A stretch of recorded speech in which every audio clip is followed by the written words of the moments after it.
A esta hora le saluda Fernando Tineo. En exclusiva conversamos con el presidente de la Asamblea Nacional y presidente encargado de Venezuela, Juan Guaidó. Nos contó que ha sido imposible entablar algún tipo de diálogo o de negociación con el gobierno nacional para ponerle fin a esta etapa política. ¡Juro!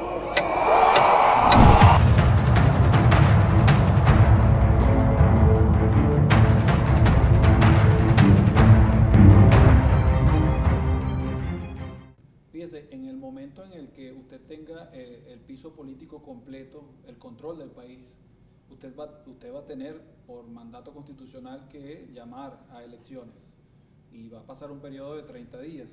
¿Usted permitirá o las instituciones que a partir de ese momento entren a derecho en nuestro país, permitirán que los políticos afines al partido que hoy ostenta todavía el poder en el país se inscriban y participen en esas elecciones? Pero claro, por supuesto. O sea, un proceso de transición incluye a todos los sectores, no solamente que se inscriban, sino que puedan inscribir partidos políticos, que puedan tener garantías electorales previas y posteriores. O sea, el periodo de transición es retomar la convivencia política de un país. Eso creo que es fundamental en un periodo transicional. Fíjese, hay personas que quisieran seguramente también participar en esas elecciones. Hoy están inhabilitados. ¿Usted indultaría a esas personas que hoy son consideradas presas políticos, entre ellos Leopoldo López? Para que haya una elección realmente libre o competitiva, hay varios elementos. El derecho a elegir y ser elegido tiene que ver con inhabilitaciones, tiene que ver con restricciones, eso tiene que levantarse, obviamente. Tiene que ver con la capacidad de poder inscribir partidos políticos, tiene que ver con las auditorías, con el acompañamiento internacional, tiene que ver con el registro electoral. Son muchos los elementos que contemplan sin duda ese tema de inhabilitaciones. ¿Pero lo haría usted vía decreto? Es que para eso es el periodo transicional, para reinstitucionalizar rápidamente y tener una elección realmente libre. Mire, Freddy Bernal está cuidando la frontera, al menos eso nos ha dado a entender con algunos videos que ha colgado en las redes sociales. ¿Qué podría pasar en el momento en el que se intente cruzar con esa ayuda humanitaria que necesita, como usted ha dicho, por lo menos en esta primera etapa, 250.000 personas que están en riesgo de muerte? ¿Qué podría pasar si esa situación se torna violenta en la frontera? Miren, en la frontera venezolana en este momento hay que, y esto es parte del rol de las Fuerzas Armadas, trabajar en soberanía, de manera muy urgente, muy urgente. No solamente es ayuda humanitaria que debe entrar. Estamos hablando de contrabando de extracción de gasolina que manejan las Fuerzas Armadas, oro, el ELN, narcotráfico, entre otras cosas. Es decir, la frontera es mucho más allá. Yo le recomiendo que se aboque a trabajar esos temas que son bien complejos, muy complejos, y que permita que entre la ayuda humanitaria, que va a salvar vidas, que va a salvar a esos niños que se murieron ayer por diarrea y vómito en Anzoátegui, que va a salvar a tantos chamos que necesitan hoy nutrición. A lo mejor no hacían falta una medicina específica para la amibiasis, pero sí de estar bien nutridos para soportar la desnutrición y la deshidratación que tenían. Entonces, hoy eso salva vidas. ¿Qué va a pasar si el gobierno no se va? Bueno, el gobierno de Nicolás Maduro. Evidentemente estamos en una crisis sin precedentes. Se va a agudizar la crisis, se va a agudizar lo que está pasando en Venezuela. Yo no creo que puedan soportar de esta manera y los venezolanos podamos soportar mucho más esto que está pasando en Venezuela. O sea, ellos han logrado este momento en Venezuela y mientras más días pasen ahí, más se va a agudizar la crisis en Venezuela. Entre su gobierno y el gobierno de facto a partir del 10 de enero de Nicolás Maduro, ¿hay algún personal que esté negociando entre ambos gobiernos, que esté llevando adelante alguna conversación? No, y lamentablemente no. Y digo lamentable porque en cualquier situación de verdad de presión, de tensión de este tipo, debería haber ya un esquema para ir a la transición y para ir a la elección libre. ¿Qué tan irresponsable se puede ser para negarle comida y medicina a los niños? ¿Qué tan irresponsable se puede ser para no ver lo que está pasando en Venezuela? Que vivimos con $3 o menos al mes. No, es decir, no vivimos, sobrevivimos. Entonces, eso sería lo lógico, lo sensato. Ya sabemos que no hay entonces gente sensata que pueda dar el paso para lograr una transición clara. Por nuestra parte, seguir presionando, construyendo mayoría, ejerciéndola en las calles, reuniendo apoyos militares, internacionales, incluso del lado de la izquierda o lo que viene del chavismo, y vamos a seguir avanzando en eso. Me restan dos preguntas. ¿Cuál es el mensaje a esta altura de lo que usted lleva de gobierno? ¿Cuál es el mensaje a la Fuerza Armada Nacional que, aunque haya algunos pronunciamientos aislados, el resto del generalato, y hablamos de a lo mejor 100, 200 generales, se mantienen allí y mantienen al gobierno en Miraflores?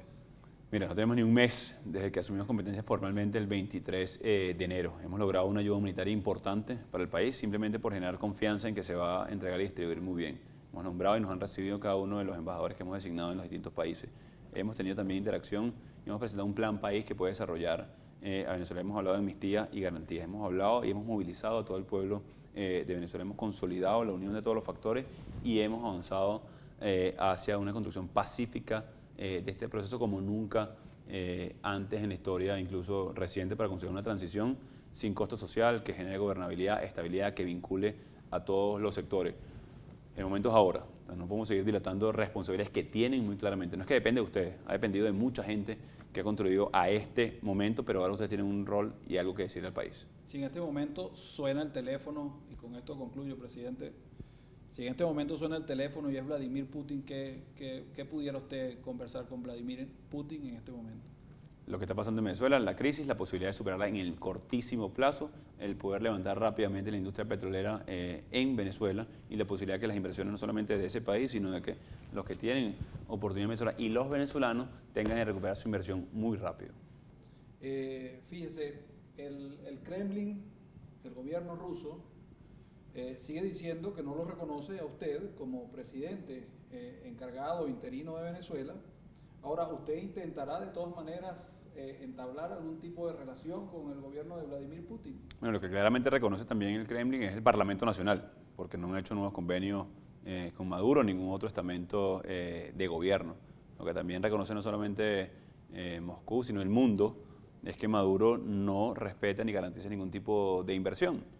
Es decir, un país con 2 millones% de inflación, con 53% de restricción o de contracción del PIB en Venezuela, con un control cambiario que no beneficia ningún tipo de inversión. Entonces yo creo que también es medianamente claro que para proteger una inversión de cualquier empresa, rusa, china, venezolana o de cualquier país, debe haber un cambio de gobierno en Venezuela. Maduro no genera confianza, no atrae préstamos, no atrae inversiones, no mejora el sistema productivo en Venezuela, no invierte en tecnología, simplemente en mantenerse en el poder con un absoluto rechazo popular. Así que lo que queda también medianamente claro para el mundo hoy es que Maduro no garantiza nada y la mejor opción para Venezuela, el mundo, incluso sus aliados, es un cambio hacia una transición pacífica ordenada que abre las puertas a una elección libre.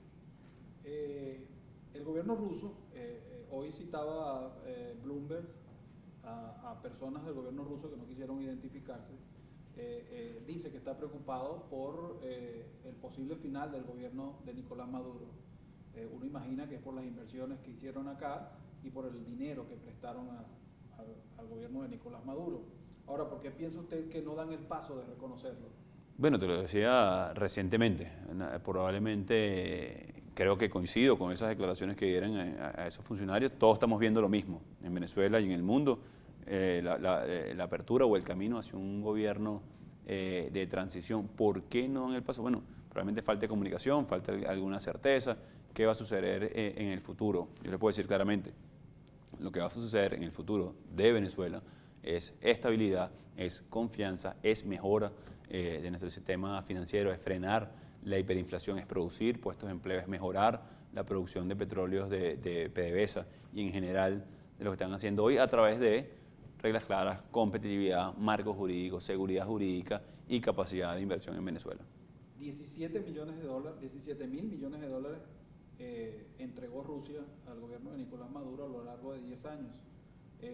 ¿Usted va a tratar de devolver ese dinero en el lapso que usted esté como presidente de la República o va a tratar de, en ese lapso, renegociar el término de esa deuda? Mira, todo lo que esté legítimamente contraído por el Estado de Venezuela va a ser, por supuesto, respetado. Llegará el momento que revisemos los términos, los elementos, pero todo lo que haya Venezuela contraído legítimamente debe ser claramente a darle respuesta a nuestro pueblo. ¿Cuáles serían esos términos?